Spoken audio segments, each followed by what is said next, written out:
Shalom semuanya. Salam damai sejahtera untuk kita sekalian. Pada video pendek ini saya ingin berbagi motivasi dalam membuat berbagai laporan pemuritan dan juga laporan pelayanan di The Rapture Church. Saya bagikan ini ketika baru saja saya berbagi laporan doa di berbagai grup di Facebook TRC gitu ya.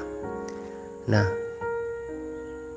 tak jarang kita berpikir bahwa hal-hal seperti ini adalah hal-hal yang sepele. Ngapain sih dikerjakan, membuat repot, seolah-olah membuang-buang waktu gitu ya.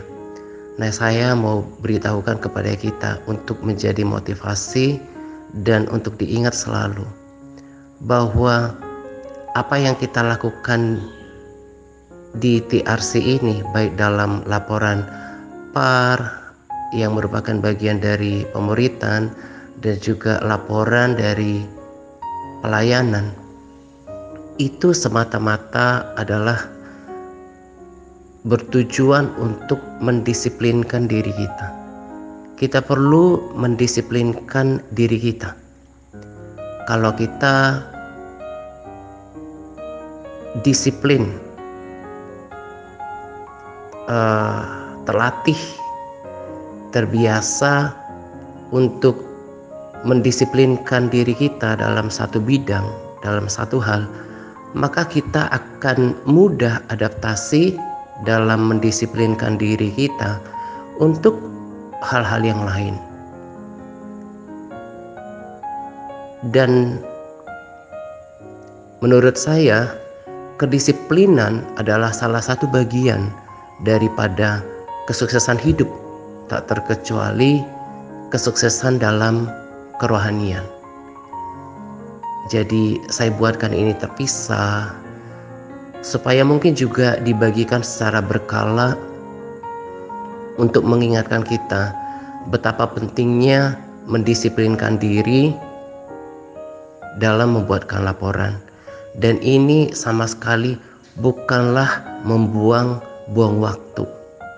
Dan satu hal yang perlu kita pahami adalah terlalu sering kita nggak sadar, kita bahkan alokasikan waktu untuk hal-hal yang tidak berguna, tidak penting. Jauh lebih banyak hanya sekedar untuk memberikan laporan pemuritan seperti LPAR maupun laporan pelayanan seperti laporan doa. Nah, makanya saya bagikan ini untuk kita. Jangan merasa berat untuk melakukan ini ke depan, tapi harus melakukannya bahkan seperti untuk Tuhan. Dan ini bukan soal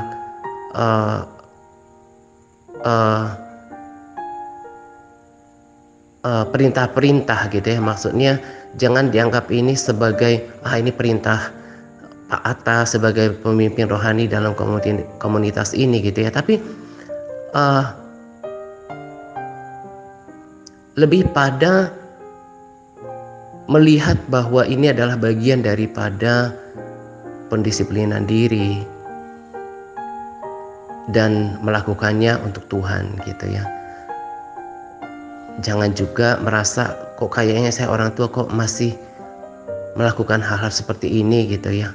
Saya katakan kepada kita bahwa selama hidup kita perlu mendisiplinkan diri. Dan dampaknya adalah kita akan lebih mudah beradaptasi untuk mendisiplinkan diri kita pada bidang yang lain. Jadi tetap setia untuk melakukan LPAR, karena ada orang-orang yang tidak lagi bersama kita, yang mengatakan bahwa saya tetap lakukan PAR kok, tapi gak membuat laporannya. Saya pikir kok tanggung jawab seringan itu gak bisa dilakukan ya. Besar dugaan saya parnya itu tidak dilakukan dengan ritme yang teratur. Jadi ada keengganan untuk melaporkannya. Nah, jadi dari sini juga kita bisa melihat bahwa dengan adanya laporan itu memaksa kita untuk berkomitmen, menjaga ritme doa kita, puasa kita, termasuk durasinya gitu ya. Nah, nanti video ini akan mungkin dibagikan secara berkala untuk mengingatkan kita kembali, bahkan untuk saudara-saudara yang kita akan sambut di hari-hari yang akan datang gitu ya. Jadi jangan anggap remeh dengan laporan ini. Tadi saya katakan bahkan kalau ketika kita melakukannya seperti itu Tuhan, maka ada upahnya gitu ya. God bless.